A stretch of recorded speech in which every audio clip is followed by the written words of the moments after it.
আমাৰ সৰকাৰি অনুষ্ঠানবিলাক এনেকৈ আৰম্ভ কৰে বাহৰ সৰকাৰি অনুষ্ঠান আমাৰ কেলেণ্ডাৰ নামৰ চলচ্চিত্ৰ মচলে আমি আগবাঢ়িছোঁ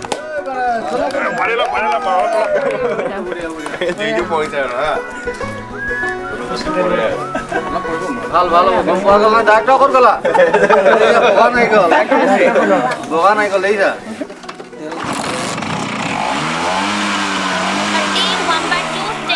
স্ক্ৰিপ্টখন অলপ ব্যতিক্ৰম যদি বৰ দীঘলীয়াকৈ বনোৱা নাই খুব কম্পেক্ট স্ক্ৰিপ্ট এখন কিন্তু অতি সুন্দৰভাৱে তৈয়াৰ কৰিছে আৰু পঢ়িলে এনেকুৱা লাগে এইসকল অতি অভিজ্ঞ কোনোবাই লিখিছে যেন এনেকুৱা লাগে আৰু পিছত গম পালোঁ ল'ৰাকেইজনটো বহুত বেছি ছবি জগতত নতুনকৈ প্ৰৱেশ কৰিছে মানে সেই হিচাপে তেওঁলোকৰ এই প্ৰথম যিটো কেলেণ্ডাৰৰ যিটো কাম তেওঁলোকে আৰম্ভ কৰিব বিচাৰিছে এইটো যথেষ্ট মানে ভাল হ'ব বুলি মোৰ ধাৰণা এটা হ'ল তাৰপিছতেই মই একে আশাৰে ছবিখন কৰিবৰ কাৰণে মান্তি হ'লোঁ তাৰ গোটেই যিটো ডিটেইলিং যাক মানে চিত্ৰনাট্য বুলিয়েই কয় সেইটো এটা যদিও মধ্যবিত্ত এটা পৰিয়ালৰ কাহিনী কিন্তু তাত এটা ব্যতিক্ৰম দেখা পালোঁ অন্তৰ চুই যাব পৰাকৈ তাত কিছুমান এলিমেণ্টছ তৈয়াৰ কৰিছে কিছুমান ঘটনা প্ৰবাহ সোমাইছে মুঠতে এটা বহুদিনৰ মূৰত ভাল কাম এটা পাইছোঁ ভালদৰে কৰিবলৈ চেষ্টা কৰিছোঁ যদি ক'ৰবাত অকণমানো আমাৰ অকণমান আঁসোৱা যেন লাগিছে সেইটো আমি ৰিপিট কৰিছোঁ এবাৰ নহয় দুবাৰ নহয় আমি কেইবাবাৰ ধৰণে ৰিপিট কৰি আমি কাম কৰিছোঁ যেতিয়া হিমজ্যোতিয়ে মোৰ হাতত স্ক্ৰিপ্টখন দিছিলেহি যেতিয়া মই সেইখন উৰাই ঘূৰাই কেইবাবাৰো পঢ়িছিলোঁ তাৰ মাজত এইটো নহয় যে তেওঁলোকে দি পেলাই মোক এৰি থৈ গুচি গ'ল তাৰপিছত তেওঁলোকে মোৰ লগত ডিছকাছ কৰিছিলে মোৰ কিবা ক'বলগীয়া আছিলে নেকি সেইখিনিও মোক ফ্ৰীডম দিছিলে কোৱাৰ সেইটো সাধাৰণতে খুব কমেই পোৱা যায় সেই স্ক্ৰিপ্টখনৰ মাজত যিখিনি আন্তৰিকতাৰে তেওঁলোকে স্ক্ৰিপ্টখন তৈয়াৰ কৰিছিলে কাৰণ আমি এটা কথা কওঁ ছবি এখন কৰিবলৈ যোৱাতে পেপাৰ ৱৰ্কছ আৰু এই প্ৰজেক্টটোত যদিও তেওঁলোক বৰ্তমান সময়ৰ ইয়াং জেনেৰেশ্যন বুলি মই কৈয়ে আছোঁ সকলো সৰু সৰু কিন্তু তেওঁলোকে ইমান অনেষ্টলি ইমান চিনচিয়াৰলি তেওঁলোকে গোটেই চিত্ৰনাট্যখন তৈয়াৰ কৰিছিলে তাৰ মাজত বৰ একো সুৰুঙাই নাছিলে এইখন চিত্ৰনাট্যত বৰ বেছি চৰিত্ৰ নাই কিন্তু সেই কম চৰিত্ৰৰ মাজত এটা ইমান সুন্দৰকৈ কাহিনীটো আগবঢ়াই লৈ যোৱা হৈছে আৰু এই কাহিনীটো মই এটা কথা যিসকলে ছবি ভাল পায় চাব তেওঁলোকৰ প্ৰতি মই এইটো কথা ক'ব পাৰোঁ যে এই ছবিখনত নিজকে দেখা পাব যিসকলে ইয়াত কাম কৰিছে হয়তো অৰুণ দা আৰু ময়ে আমি বয়সৰ ভিতৰত পৰোঁ বাকী সকলো ইয়াং আৰু এই ইয়াংখিনিৰ মাজত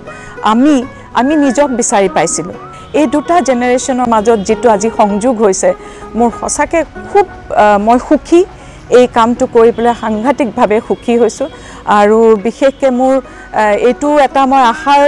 ৰেঙনি দেখিছোঁ যে নতুন জেনেৰেশ্যনৰ মাজত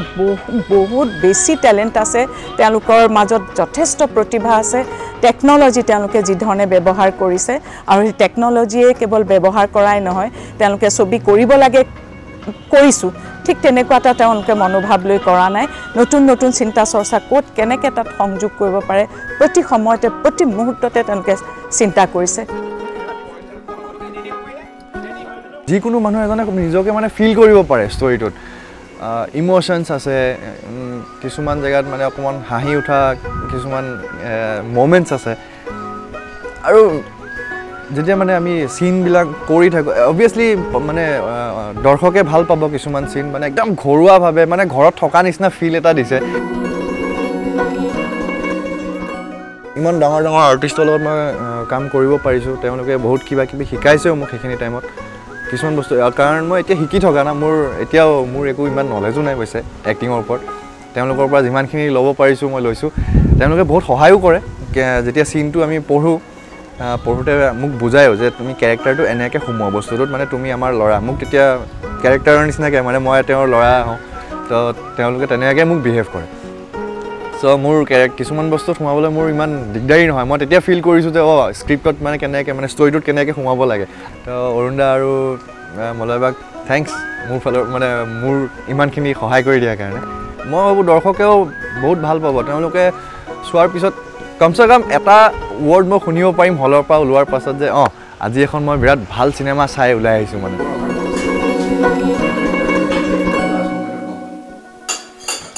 ডিনাৰ কৰাৰ চিন আছিলে আমি ৰাতি মানে ডিনাৰ কৰোঁ টেবুলত আৰু সেনেকৈ চব প্ৰপাৰ্টি ৰেডি হ'ল মাছ আছে মাংস আছে ভেজিটেবলছ আছে দালি আছে পাপৰ আছে চব আছে মোৰ তেতিয়া সেইটো টাইমত ভোকো লাগিছিলে বিৰাট তো অৰুণ দাহঁতে শ্বট দি আছে শ্বটটো এটা শ্বট দুটা শ্বটত অ'কে তাৰপিছত মই শ্বটটো যেতিয়া চলে আৰু একশ্যন বুলি কোৱাৰ লগে লগে মই প্ৰথম চিকেনখিনি লৈ মই কাৰণ কি মোৰ বিৰাট ফেভাৰেট হয় চিকেন মই চিনটোতে চিকেনটো লৈ লওঁ কাৰণ কি নেক্সট শ্বট যদি কাট হয় আকৌ চিকেন পাম না মই ল'বলৈ সেইকাৰণে মই আগতে লৈ লওঁ এনেকৈ গোটেই চিকেনখিনি মই খাই থৈ দিছিলোঁ অৰুণ আৰু মলয় বাই খাবই নাপালে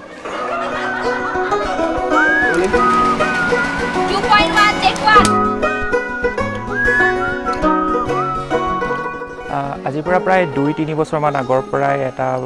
কাহিনী এটা মনত খেলাই আছিলে সেই কাহিনীটো কেনেকৈ আমি চিনেমাৰ ৰূপ দিব পাৰোঁ তাৰ ওপৰত এটা কল্পনা চলি আছিলে মই তৰালি বা দিক্ষিত তেনেকৈ এদিন কফি টেবুলত বহি মই কাহিনীটো তেওঁলোকক কৈছিলোঁ আৰু তেখেতসকলেও মানে খুব ইণ্টাৰেষ্ট দিলে কাহিনীটোত আৰু সেইটো কেলেণ্ডাৰৰ আৰম্ভণিটো তেতিয়াৰ পৰাই হ'ল বুলি ক'ব পাৰি ঝুলনক ক'লোঁ বা শান্তনু ৰৌমৰীয়া সি দিল্লীত থাকে তাৰ লগত আমি কথা পাতি কাহিনীটো ডিছকাছ কৰিলোঁ আৰু লগতে স্ক্ৰিপ্টখনৰ ওপৰতো কাম আৰম্ভ কৰি দিলোঁ আৰু প্ৰায় এবছৰমান স্ক্ৰিপ্টখনৰ ওপৰত কাম কৰাৰ পাছত আমাৰ গোটেই কাহিনীখন গোটেই স্ক্ৰীন প্লেখন আমাৰ ৰেডি হ'ল আৰু এই কাহিনীটোৰ যোন দুটা মুখ্য চৰিত্ৰ সেই দুটা চৰিত্ৰ অৰুণ নাথ দা আৰু মলয়া গোস্বামী বাইদেৱে খুব পাৰফেক্টলি কৰিব পাৰিব বুলি আমাৰ এটা ধাৰণা হৈছিলে কিন্তু তেখেতসকলক তেতিয়ালৈকে কোৱাই নাছিলোঁ যে আমি তেখেতসকলক সেই চিনেমাখনত বিচাৰোঁ কিন্তু আৰু যেতিয়া কাহিনী ষ্টৰিটো আমি আগবঢ়াই নিছিলোঁ স্ক্ৰীন প্লেখন আগবঢ়াই নিছিলোঁ তেতিয়া আমি ইমেজিনাৰী কেৰেক্টাৰ হিচাপে অৰুণ নাথ আৰু মলয়া বাইদেউক আমি ধৰি লৈছিলোঁ কিন্তু বিনা অনুমতিত গতিকে তাৰ পাছত যেতিয়া কমপ্লিট হ'ল স্ক্ৰীন প্লেখন তেতিয়া আমি গৈছোঁ অৰুণ দাৰ তালৈ অৰুণ দাক ক'লোঁ যে অৰুণ দা এখন চাওক স্ক্ৰিপ্টখন আৰু জনাওক যে কেনেকুৱা হৈছে আমি আপোনাক বিচাৰোঁ মলয়া বাইদেউ তেনেকৈ আগ্ৰহেৰে স্ক্ৰিপ্টখন ল'লে বহুদিন অহা নাছিলে ৰিপ্লাই তেখেতসকলৰ যে বহুতো পঢ়িবলৈ সময় পোৱা নাই বা তেনেকুৱা ধৰণৰ বিভিন্ন ধৰণৰ চিটুৱেশ্যন হ'ব পাৰে আমি মানে অকণমান ডিপ্ৰেশ্যন এটা আহি গৈছিলে যে ভাল পাইছে নে বেয়া পাইছে গম পোৱা নাই কিন্তু এদিন হঠাতে অৰুণ দাই ফোন কৰিলে অৰুণ দাই ক'লে যে তোমাৰ স্ক্ৰিপ্টখন আজি পাইছোঁ আৰু মই আজি 2 ঘণ্টা বিচনাত বহি 2 ঘণ্টাতে একেবাৰতে স্ক্ৰিপ্টখন পঢ়ি শেষ কৰিয়ে তোমালৈ ফোন কৰিছোঁ আৰু মই চৰিত্ৰটো মই কৰিম আৰু অলপ সময়ৰ পাছত আকৌ মলয়া বাইদেউৰ পৰা ফোন আহিল যে মলয়া বাইদেউ স্ক্ৰিপ্টখন পঢ়িবলৈ আমাক যে তেওঁ কৰিব আমি জানুৱাৰী মাহটো বাছি ল'লোঁ কাৰণ চিনেমাখনত এটা বিষয়বস্তু হৈছে মাঘ বিহুটো আমি অলপ তাত এক্সপ্ল'ৰ কৰাৰ এটা পৰিকল্পনা আগৰ পৰা আছিলে বিহুটো ৰিয়েল মানে সময়তে লাগে সঠিক সময়ত বিহুটো আমি উপস্থাপন কৰাটো বিচাৰিছিলোঁ দেৰগাঁৱত আমাক এখন ঠাই দিয়া হ'ল এখন মানে ঘৰ এটা পালোঁ ত্ৰিনয়ন বৰা তেখেতে আমাক বহুত সহায় কৰিলে তেনেকুৱা লোকেশ্যনত এটা ঘৰ পোৱাটো আমি যেনেকৈ ধৰণে বিচাৰোঁ সেইমতে গোটেই ছেটআপটো হৈ আছে অলৰেডি তেনেকুৱা ধৰণৰ এটা ঘৰ পোৱাটো খুব এটা লাকৰ কথা গতিকে আমি পালোঁ গতিকে আমি তাত গোটেই শ্বুটিংখিনি কৰিলোঁ খুব এটা সৰু ক্ৰিউ মেম্বাৰ কাৰণ আমাৰ চিনেমাখনৰ বাজেট খুব বেছি নহয় খুবেই কম বাজেট বুলি ক'ব পাৰি গতিকে আমি খুব 12-15 জনীয়া এটা টীম লৈ পেলাই আমি দেৰগাঁৱত গৈ মানে 10-12 দিনৰ শ্বুটিং কৰিলোঁ আৰু অৰুণ দাৰ মলয়া বাইদেউ গ'ল মাজতে গুঞ্জনে 2 দিনমানৰ কাৰণে আমাক সময় দিলে যদিও আমাৰ তেওঁলোকতকৈ বয়স বেছি কিন্তু আমি তেওঁলোকৰ পৰা বহুত এবাৰ শিকিছোঁ সেইটো এটা আমাৰ ভিতৰে মনত আনন্দ দিছে আৰু ইয়াত আমি যথেষ্ট ফূৰ্তি কৰিলোঁ ছবিখনৰ মাজত এখন স্কুটাৰ চলাবলগীয়া হৈছিল মানে মোৰ ৰলটোত স্কুটাৰখন অলপ পুৰণি ব্ৰেক নাই মানে অলপ কম আৰু ব্ৰেক চলাই থাকিলে ভয় লাগে তাৰ উপৰি আকৌ সেই স্কুটাৰত মই মলয়া গোস্বামীক উঠাই লৈ পেলাই যাব লাগে সেইটো এটা ডাঙৰ চেলেঞ্জৰ নিচিনা হৈ গৈছে কাৰণ মই সাধাৰণ মানুহকতো লৈ যোৱা নাই কেনেবাকৈ যদি পৰি কিবা যাবলগীয়া হয় সেইটো এটা ডাঙৰ কথা হ'ব এই কেৰেক্টাৰটো চৰিত্ৰটো চাই উঠাৰ পিছত বহুতে নিজক বিচাৰি পাব তেনেকুৱা চৰিত্ৰ বহুত আছে আমাৰ সমাজত মুঠতে ছবিখনৰ চৰিত্ৰটো এটা গতানুগতিক চৰিত্ৰ কিন্তু তাৰ মাজত এটা বিশেষ কিছুমান কথা সোমাই আছে যিটোৱে মানুহক আনন্দও দিব আৰু লগে লগে এটা সময়ত দুখো দি যাব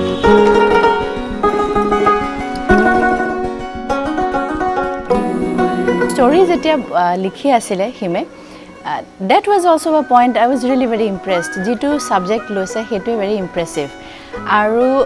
যেতিয়া চিনেমাখনৰ সংগীতৰ কথা আহিল সংগীতৰ মোক কৰাৰ কথা ক'লে then I really wanted to do it মানে মই সঁচাকৈ ভাবিছোঁ এইখন চিনেমা মই কৰিম firstly because of the subject secondly because they're so enthusiastic about the whole project মানে কিবা এটা কৰিম ধুনীয়াকৈ কৰিম কেৰেক্টাৰ বেছি নাথাকে দুগৰাকী কেৰেক্টাৰ বয়োজ্যেষ্ঠ কেৰেক্টাৰ দুগৰাকী আৰু সিলেকশ্যন অফ দ্য কেৰেক্টাৰ্ছ অৰুণদা আৰু মলয়া বাইদেউ গতিকে সেইটো এটা প্লাছ পইণ্ট গতিকে ইমান ধুনীয়াকৈ যে কৰিব বিচাৰিছে they have this dream I can see the sparkle in their eyes আচলতে গতিকে যেতিয়া কোনোবাই ইমান আন্তৰিকতাৰে কিবা এটা কৰিব বিচাৰে আৰু তাৰপিছত মোক স্ক্ৰিপ্টখন দিলে script was also' very impressive একো বিশেষ কথা নোকোৱাকৈ বহু ইছ্যুছ হৈছে আচলতে স্ক্ৰিপ্টখনত so' that was also' one point এই স্ক্ৰিপ্টখন পঢ়িও মোৰ চিনেমাখন ফাইনেলি কৰিম বুলি ক'লোঁ মিউজিকৰ যিটো পেটাৰ্ণ চিনেমাখনত খুব বেছি হুলস্থুলীয়া মিউজিকৰ আচলতে দৰকাৰ নাই we are concentrating mainly on guitars piano আৰু মেল ভইচ বেকগ্ৰাউণ্ড এনেকুৱাকৈ কৰিব বিচাৰিছোঁ কাৰণ ছাবজেক্টটো ইউনিভাৰ্চেল এটা এপিল আছে আৰু আমাৰ যেতিয়া মিউজিক শুনিব মিউজিক শুডন্ট গো মানে মিউজিক বেলেগকৈ ওলাই যাব নালাগে চিনেমাখনৰ লগতে ইটছ হেল্পিং দ্য ষ্টৰী তেনেকৈ কৰিবলৈ চেষ্টা কৰিছোঁ বহুত গিটাৰ ইউজ কৰিছোঁ piano and all of us are actually very enthusiastic I mean we are really hopeful Himjyoti debut direction hoy tate moi as cinematography role play korisu so in terms of cinematography aru direction of photography sabot ami gutte cinema khon ekdom simply present ko bisaisilu beshi মানে একো quality compromise নকৰাকৈ আমি ভাবিছিলোঁ যে আমি simply ষ্টৰিটো যেন ধুনীয়াকৈ আমি পৰ্ট্ৰে কৰিব পাৰোঁ চ' মোৰ লগত টিমটোত আছিলে প্ৰত্যুষ আছিলে আৰু সুযুক্ত বুলি এটা ভাইটি এটা আছিলে চ' আমি বিচাৰিছিলোঁ চবেই যে আমি ধুনীয়াকৈ এটা মাল্টি কেম ছেটআপ এটা কৰোঁ আৰু ইম'শ্যনছখিনি চাৰিওফালে একেলগে কেপচাৰ কৰিব পাৰোঁ যোনটো লোকেশ্যনত শ্বুট কৰিছিলোঁ দেগাঁও বুলি শ্বুটিং কৰাৰ আগতে আমি প্ৰি প্ৰডাকশ্যনৰ সময়ত আমি লোকেশ্যনটোত গৈছিলোঁ জেগাটো চাইছিলোঁ বিৰাট ধুনীয়া লোকেশ্যন এটা আছিলে দেগাঁও চাৰাউণ্ডিংখিনি এটা ছেমি আৰ্বান ফিল এটা আছিলে তাতে আৰু ঘৰৰ আমাক বেচিকেলি ইণ্টেৰিয়ৰ এক্সটেৰিয়ৰ যোনখিনি আমাক লাগিছিলে গোটেইখিনি তাতে আছিলে আৰু যোনবিলাক আমি আউটডোৰ শ্বুট কৰিছিলোঁ তাতে এটা চিনিক ৰুৰেল ফিল এটা আমি তুলিবলৈ পৰ্ট্ৰে কৰিব চেষ্টা কৰিছোঁ দেখাবলৈ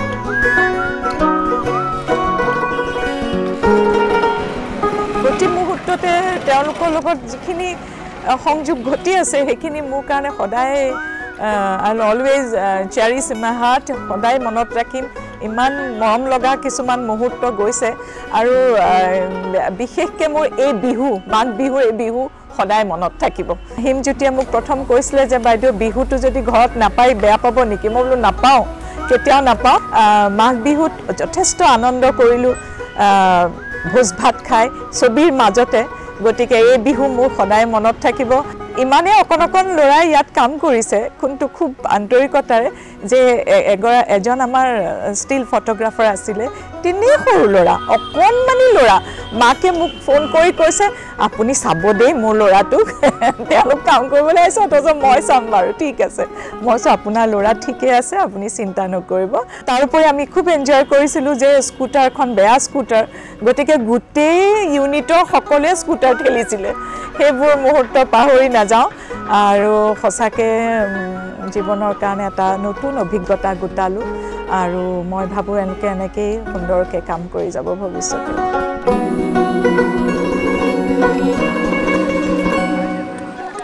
অৰুণদা আৰু মলয়া বাইদেউৰ মানে তেখেতসকলৰ যিটো এক্সপিৰিয়েঞ্চ তাৰ ক্ষেত্ৰত আমি একোৱেই নহয় গতিকে আমাৰ কাৰণে চেলেঞ্জ আছিল আৰু কিন্তু আমি টেকনিকেলি যেতিয়া কামবিলাক আৰম্ভ কৰিলোঁ যেতিয়া আমি স্ক্ৰিপ্টৰ ডিভিজনছ কৰিলোঁ আমি গোটেইকেইজন লগ লাগি হিমজ্যোতি মই দিক্ষিত আমি বহি বা লগত আৰু এজন আছিল তো তেনেকৈ কৰি পেলাই যেতিয়া আমি ডিভিজনছ কৰি গ'লোঁ তেতিয়া আমাৰ কনফিডেঞ্চবিলাক আৰু বাঢ়িল আৰু এনেকুৱা লাগিলে যে বাইদেউহঁতে নহয় আমাৰ লগত কাম কৰি আমি বিচাৰিছিলোঁ যে বাইদেউহঁতে আমাৰ লগত কাম কৰি একো অসুবিধা নাপায় আৰু আমি যাতে লাজ নাপাওঁ আৰু পিছত এনেকুৱা হ'ল যে বাইদেউহঁতে আমাক মানে বাইদেউ আৰু মানে অৰুণ দাই আমাক যি ধৰণে ছাপোৰ্ট কৰিলে সেইটো ক'ব গ'লে মানে আমাৰ কাৰণে শিকাটো হয় আৰু ইয়াৰ লগতে চিনেমাখনত এটা বহুত ডাঙৰ প্লাছ পইণ্ট পৰিলে কাৰণ মোৰ ভবাত বাইদেউহঁতৰ এক্সপিৰিয়েঞ্চটো আৰু আমাৰ ডেকা ল'ৰা ছোৱালীখিনি যিখিনি কাম কৰাৰ যিটো মনোভাৱ যিটো পজিটিভিটি আছিলে চিনেমাখনত এই দুটাই চিনেমাখনত এটা পজিটিভ কিছুমান ফেক্টৰ্ছ হিচাপে মোৰ মতে চিনেমাখন ভাল কৰিলে আমাৰ যিটো ইউনিট চিনাকি নিজৰ মাজৰ এটা ইউনিট আৰু সেইকাৰণে আমাৰ বুজা পৰাৰ গণ্ডগোলবিলাক হোৱা নাছিলে ইজনে সিজনৰ টেষ্টবিলাক বুজি লৈছিলোঁ সোনকালে কেলেণ্ডাৰত হিমজ্যোতিৰ চিম্পলিচিটি যিটো ষ্টৰি টেলিং সেইটো প্ৰকাশ পাব এখন ইণ্ডিপেণ্ডেণ্টলি ল' বাজেটত সকলোৰে সহায় সহযোগিতা লৈ আমি কাম কৰিছিলোঁ as a sound recordist sound designer হিচাপে থাকিবলৈ পাই মই অত্যন্ত সুখী বুলি ভাবি নিজকে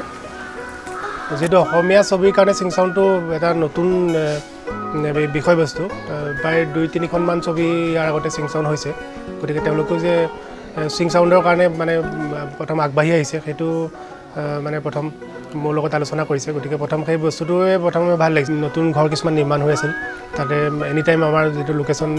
চাউণ্ডৰ ডিষ্টাৰ্ব হৈছিল যে হাতুৰি বটালিৰ এনি টাইম শব্দ খুটুং খাটাং শব্দ ছবিখন আমাৰ কৰি থকাৰ সময়টো যেতিয়া ডায়লগ চলি থাকে মলয়া বাইদেউ আছিল আমাৰ আৰু অৰুণ দা তেওঁলোকে ডায়লগ কৰি থকাৰ মাজতো বিভিন্ন সময়ত মানে শব্দবিলাক আমি ৰখাবলগীয়া হৈছিল আমাৰ যিসকল সহযোগী আছিল জুলন আছিল বা আমাৰ টিমটোত যিখিনি গোটেইখিনি য়ং আছিল আৰু সকলোৱে মানে সম্পূৰ্ণভাৱে সহায় কৰিছে যে ছবিখন ভাল হওক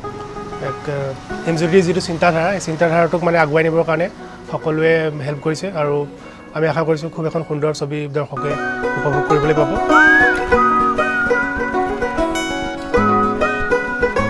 পৰিচালক হিচাপে মোৰ এইখন প্ৰথম চিনেমা গতিকে দায়িত্বও বহুত বেছি কাৰণ অসমীয়া চিনেমাৰ এনেকুৱা এটা অৱস্থা চলি আছে য'ত অসমীয়া চিনেমাক সমালোচনা কৰা হয় সততে কোৱালিটিৰ ক্ষেত্ৰত বা গুণগত মানদণ্ড বহুত নিম্নমানৰ বুলি এটা সমালোচনা হৈ থাকে কিন্তু সেইখিনি সময়তে চিনেমাখন প্ৰথম চিনেমা হিচাপে মোৰ এটা দায়িত্ব থাকে যে দৰ্শকক এটা ভাল মানে ভাল কোৱালিটিৰ বা ভাল উন্নত মানদণ্ডৰ এখন চিনেমা উপহাৰ হিচাপে দিব পাৰোঁ যিখন চাই মানুহে ভাল পাব গতিকে সেই হিচাপে আমাৰ টীম আৰু গোটেই টীমটোৱে যথেষ্ট কষ্ট কৰিছে কোনো ক্ষেত্ৰতে যাতে খুঁত ৰৈ নাযায় সেইটোৰ ওপৰতো বহুত গুৰুত্ব দিছোঁ আমি গতিকে আশা কৰোঁ এটা সকলোবোৰ মিলি পেলাই ভাল এখন চিনেমা আমি ৰাইজলৈ উলিয়াই দিব পাৰিম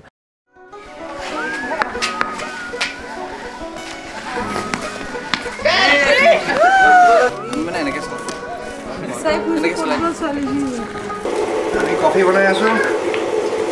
এবাৰ কফিটো হ'লে দিয়া কেনেকুৱা চালিয়ে কফি বনাইছোঁ ফটা গাখীৰৰ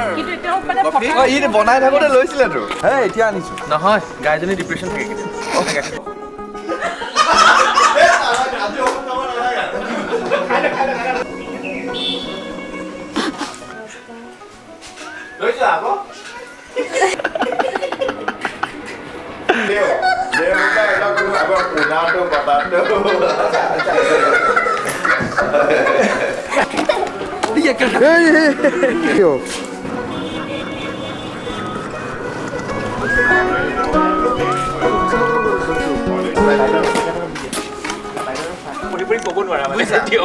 আমি চেনি খোৱাটো কমাবলৈ এনেকৈ চালে কি চাইছে এখন আৰু নহ'ব বুজিছা এই জনমত নহ'ব নহয় নহয় এইটো চোৱাচোন তুমি এইটো এই টীমৰ দলপতি দেৱৰাজী বৰাগী এখন খেল সুন্দৰ খেল হ'ব আমাৰ জাহাৰদিনে কেছ মিছ কৰিছে বৰ দুৰ্ভাগ্যজনক কথা